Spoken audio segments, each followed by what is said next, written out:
সবাইকে জুম্মা মোবারক। আজকে বগুড়ার ঐতিহ্যবাহী আলু ঘাটি রান্না করতে চলে আসছি। আলু সিদ্ধ করে নিয়েছিলাম, এখন আস্তে আস্তে কষাইতেছি। তেল মনে হয় একটু কম হয়েছে, সরিষার তেল। আর এদিকে বাদ দিছি, আজকে একদম গ্যাস কমে গেছে। আর এখানে 2টা ডিম ভাইজে নিছি। ঘটনা হচ্ছে যে 5টা ডিম সিদ্ধ করছিলাম, 3 জনে 3টা অলরেডি খেয়ে ফেলছি, আর 2 জনে 2টা রয়েছে। 2টা দিব, আর যদি কেউ ডিম খায় সে আলাদা ভাইজা খাবে। না, গ্যাস একদম কমে গেছে।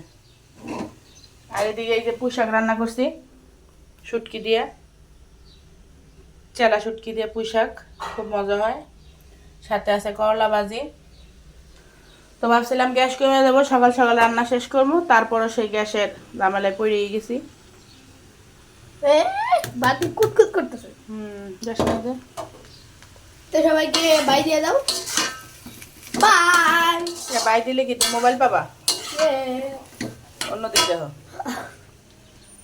চলো, প্রচন্ড ঠান্ডা লাগছে, একদম কান টান বন্ধ হয়ে গেছে, কথাই কইতে মন চাইতেছে না। তো সবাই দোয়া করবেন, ভালো থাকবেন। আসসালামু আলাইকুম।